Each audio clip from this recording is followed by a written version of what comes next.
Greetings, Mark Garang here, publisher of the Conway Daily Sun. And today we have two special guests, Nancy Clark from Dry Brand Studio and Michelle Cruz, chamber exec. How you guys doing? Great. Good. Thanks for having us. Well, thanks for coming. So let's talk about the summer season. Okay. Michelle, where are we at now? I know the one special thing is the lagoon at Storyland. That's new. Yep. But how's the summer shaping up? This summer we're looking at our numbers. I know we're going to be looking at what everybody talks about, the weather. It's something that was, last summer was a tough season, and we're really keeping fingers crossed. Wait a minute, last summer was a tough season? With the weather in the beginning, yeah. Okay. And so everybody talks about the weather. And so we're just fingers crossed, but being optimistic. It was a winter that was also up and down, but we did well. And I think everybody's seeing more of their numbers that are pre-COVID. So the past few years, we had a lot of visitation. It was coming out of COVID. Now we're getting back to what we've seen before then. So, because I know Kathy Bennett, your publicist, did a piece and we printed it, and she was saying, like, people, it's kind of like a mixed spring. Is that true? So when you say pre-COVID numbers, the numbers this spring aren't bad. They're just not off the charts like they were in COVID. Is that what you're saying? Correct, because we saw a lot of visitation. People were traveling. They weren't flying to other locations. They were jumping in their car, and it was easy, accessible to come right up here. So now we're seeing people, travel more in other places, but we're still seeing people visiting this area. They still want to look to come to this area for obvious reasons of just knowing what we have here to offer, and it's part of what we do when we work with Drive and doing our marketing. So Nancy, I mean, you represent, I know you have local clients, but you have state clients and national clients too, Yes, right? we do. So you do a lot of work. Yeah.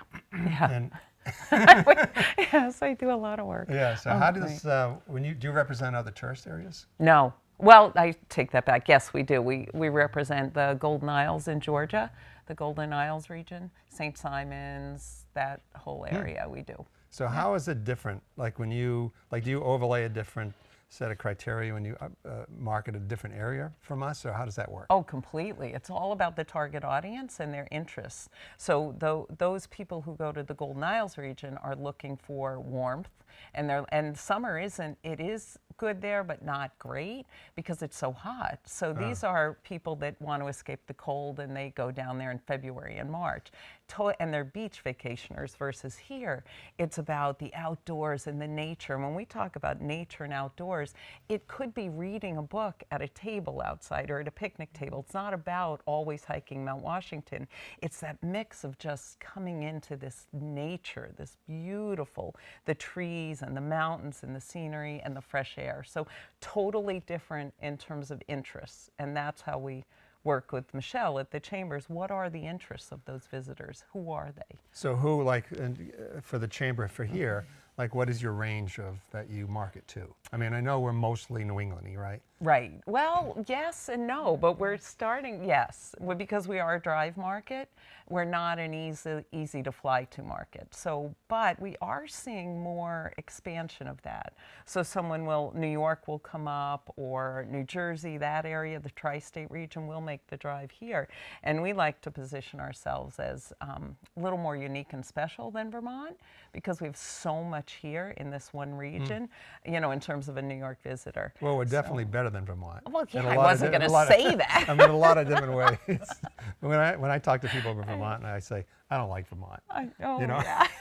It's just another country, right? You know the old John Harrigan? Right. John Harrigan was the outdoor writer for the Union leader, and his joke was, because he lived on the Connecticut River backyard, and he says, yep, I can see 2 foreign countries from my backyard, Canada and Vermont.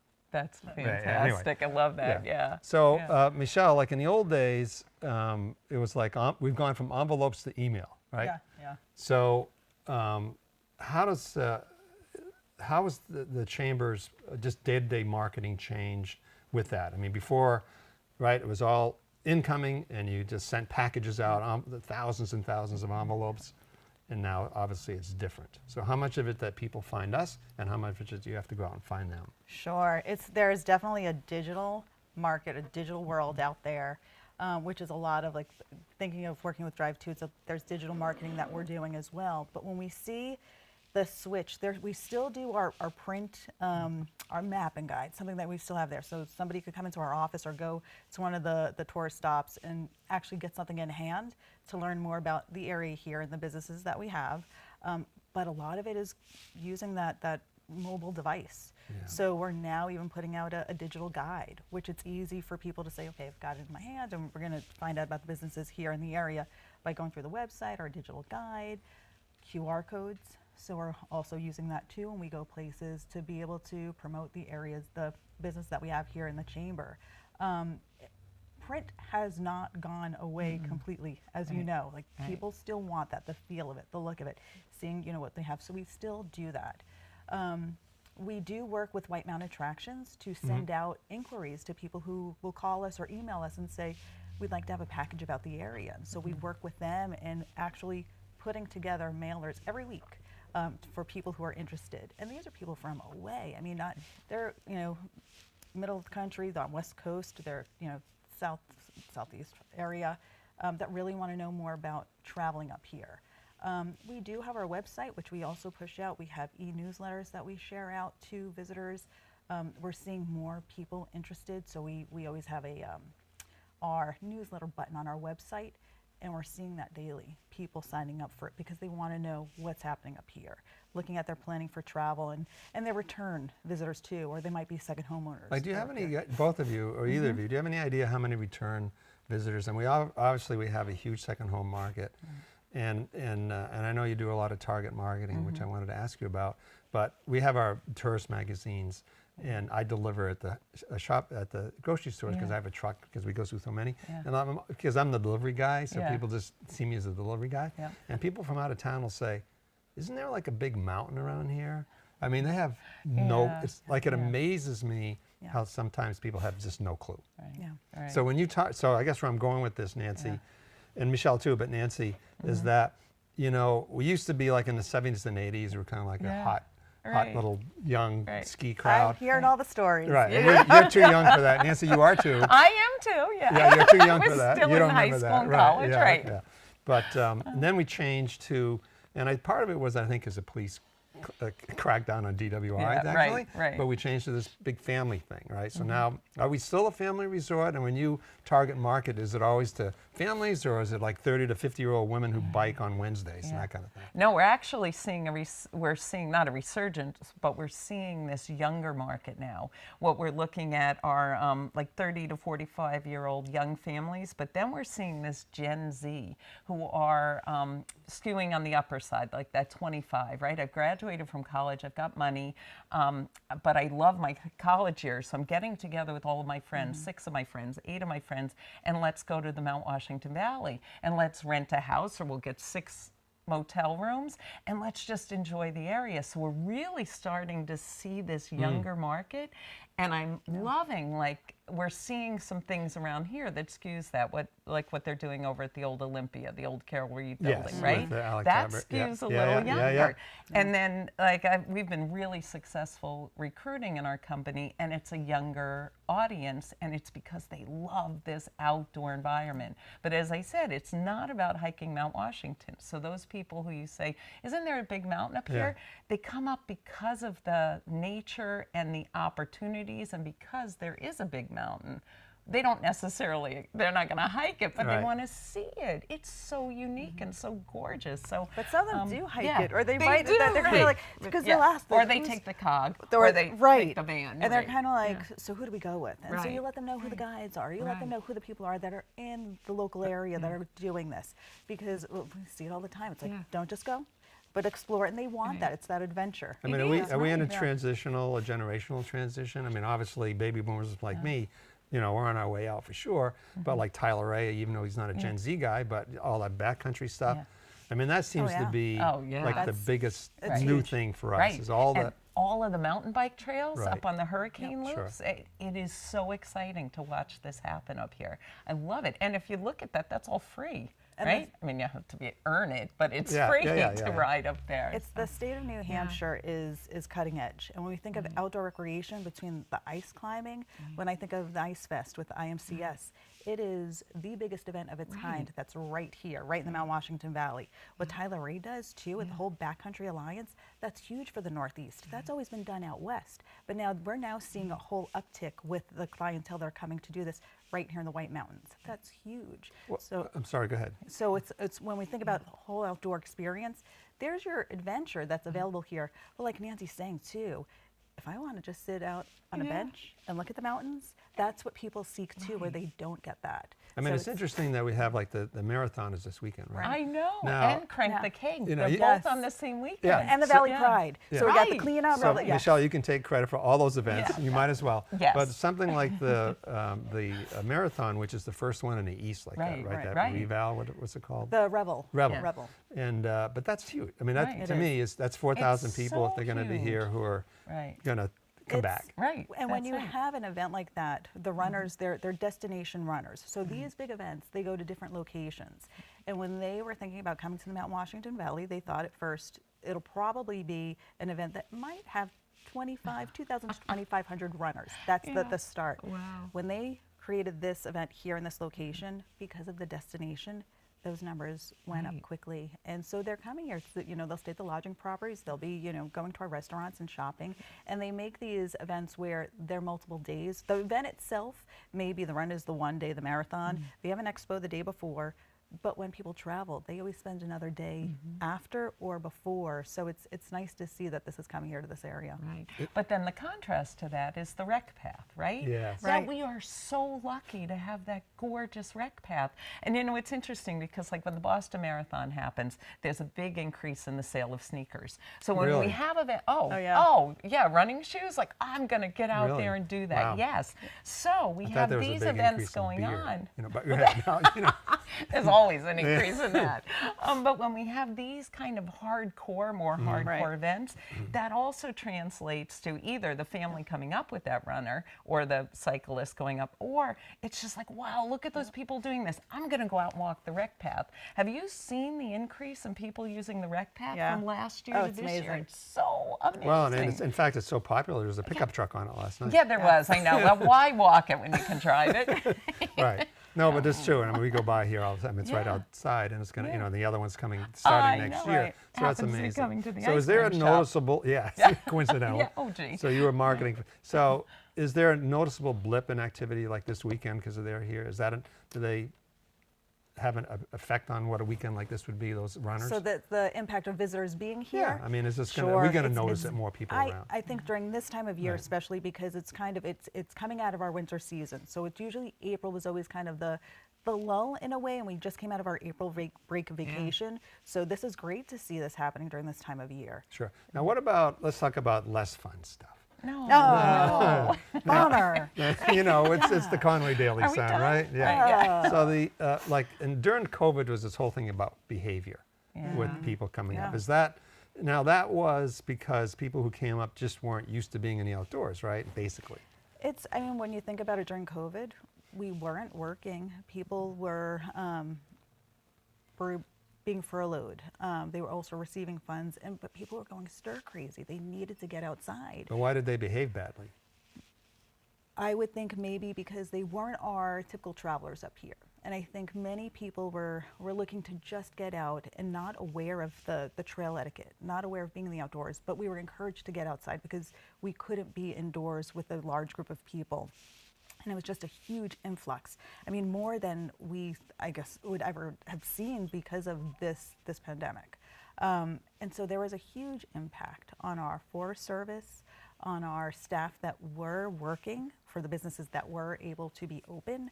And so out of that, I remember you're probably on some of these calls too with stakeholders of thinking after this season, what can we do? What can we do to really support our community and bring awareness to the Now, culture? you actually had a campaign about that behaving, and I Right. think you still Right. run The that. MWV pledge. Yeah. So what do you think now? I mean, what's your sense of where people are? Are we back to pre-COVID, where the people come up here, just more respectful because they know the outdoors? I think we will always see, just like any place that you visit that has a tourism pledge or a code of conduct, it's always going to be there because it's a reminder of we're a local community. We live here, we work here, we also play here too. And for the people that I've run into, they're like, oh, I saw that MWV pledge, you know, really need to see that, and they take the pledge. So like for us, we have it out there, take the pledge, we don't want your contact information, we just want to know you've read it, you get it, you understand it. And it's really cool to hear from somebody visiting. It's nice to see that because they want to come back here too. And it's also encouraging them to know that for the locals, when they go to the bars, or I should say the breweries or the restaurants or the lodging properties, that they know that that's the staff that work here, live here, and want to play just like they do too. So it's really, it's a positive impact with a message that's just, it's always a reminder.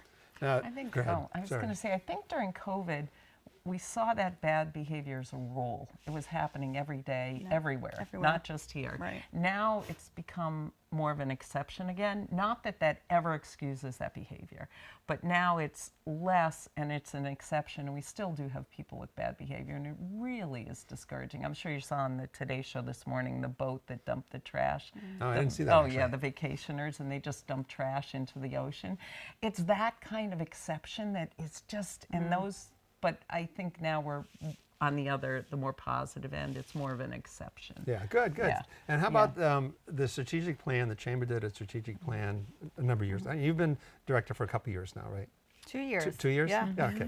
And the strategic plan was before you came on board, or you were part of it? I was a part of the most recent strategic plan, which focuses on our workforce, focuses on our live, work, play, and stay here, looking at supporting our tourism and responsible tourism.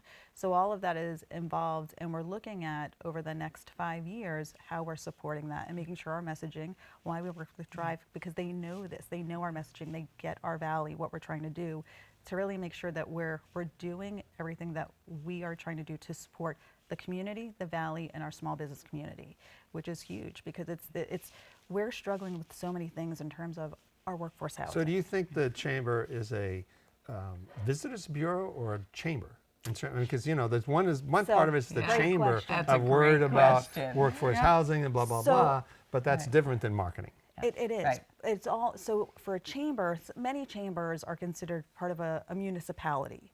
So we are a chamber of commerce supporting the economy for small businesses, supporting any challenges that we might see in the community.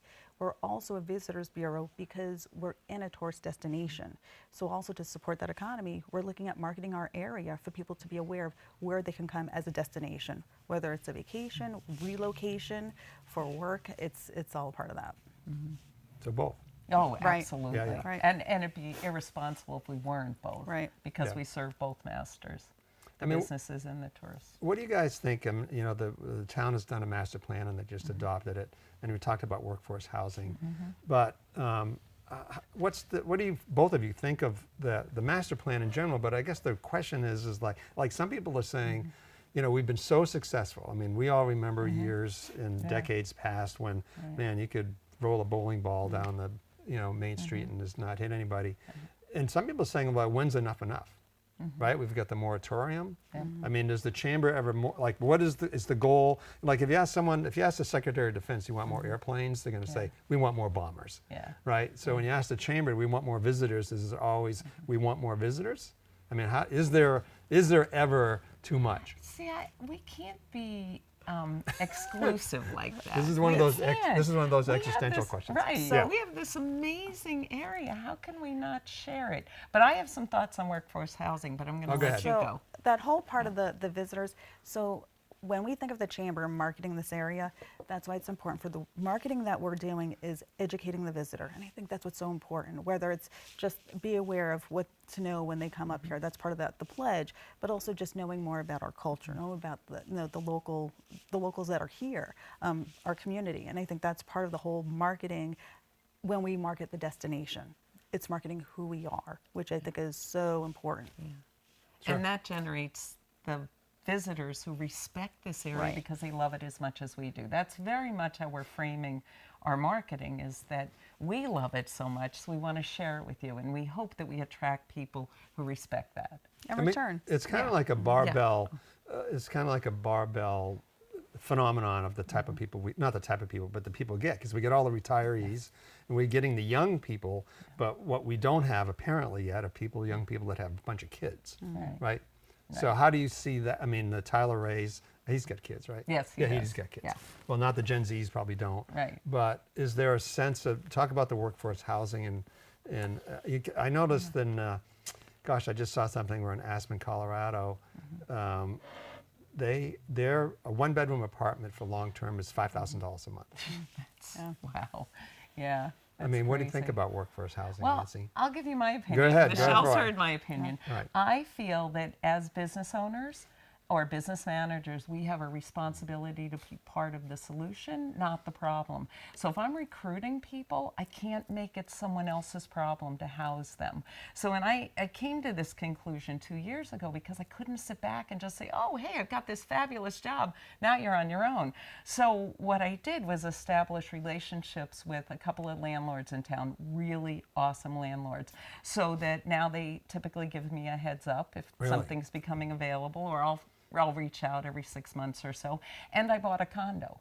I bought, and I get real estate's really expensive, but I made that investment in a condo, 1 bedroom, so that I would be part of the solution. I'm only a small company, I'm 13 people.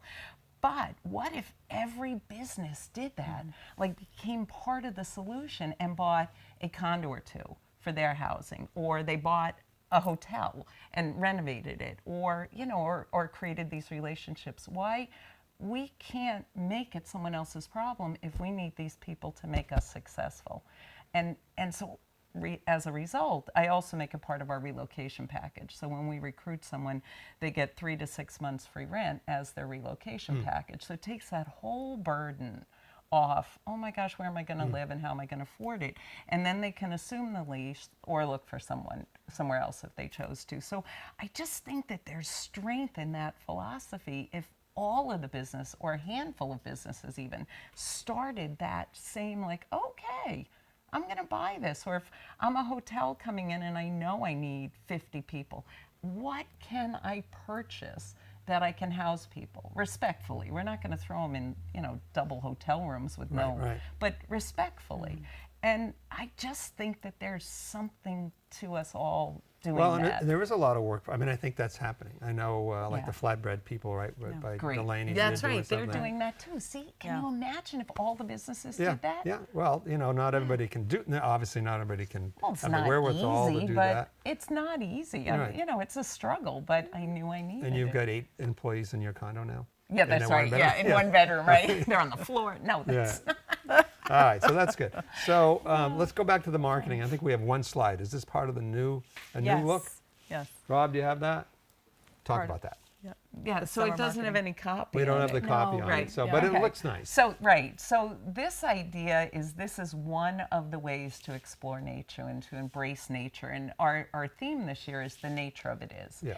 And because what we were talking about earlier is when you come here, it's about the nature. Right. And it might be that slide that was there, and I'm on top of a mountain and I'm having the absolute best day ever, or I'm sitting at Frontside having a cup of coffee, or I'm walking the rec path and I am having the best day ever. I'm out in nature. So the nature of it is you can do whatever you want here, and you can embrace it however you want. You can sit in Schuler Park on a bench and watch people go by.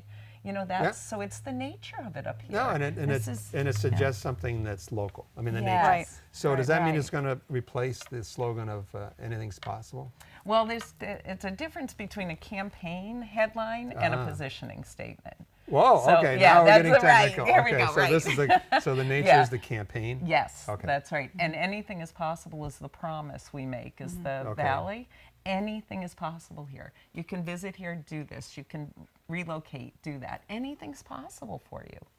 That's It's our promise to you. anything's possible. Anything is possible. Okay, well, Right. okay, we could discuss about whether anything is possible here. I don't think think anything I don't is think possible. Newberry Street is down the street, or but no, you're right. But you can get a good glass of wine, just like Newberry Street, right? Oh, yeah, that's true. You can go shopping. You can- can do You all can. the things you can do on Newberry Street without, I was going to say without Without the the parking. traffic. Maybe Right. it's without the horns, Right. the honking Yeah, horns. Right, but you can't buy a $400 shirt probably around here. I don't know. Maybe we could. Do you want one? I probably wouldn't be able Yeah, to afford okay, one. so- But anyway. Michelle, what do you think about the new campaign? I like it a lot, and I think and the reason why is because when I work with Drive and I work with your staff, we sit down and it takes time. It takes time to talk about who are we targeting. So just going over like who is our target audience, what is our messaging and why. So it's not something that just comes up and we're like, oh, the nature of it is that sounds really good and let's put it together. It's why are we putting this together, and truly what does that feel? And I wish we had some of the other images to show the nature of it is, because it's not, when we talk about the nature of it is, it's also a play on words. And there's some of it where it's the nature of it is, and it's, you know, getting to know your locals. So there's an image of, you know, some of our locals sitting in flatbreads, you know, and just hanging out. Another one is the nature of it is, and you're just sitting on a porch in, you know, at the Eagle Mountain House. And it's kind of like that is all a part of being here, because that's what we all do when we're here, and that's a part of the nature of it is. So I think when we're using this campaign and we're marketing it out in digital marketing, so it's going out to markets that are in New York, New Jersey, Connecticut, Southern New Hampshire, Boston, it's that feeling of needing to have that moment of the nature of it is, and it's just being there. And it's kind of, you know, when you think about, I mean, think we all travel, we all want to go on vacation, and you kind of all want that moment, and so that's what it's capturing, is that moment. So I love working with your team because we dig into it, and it works.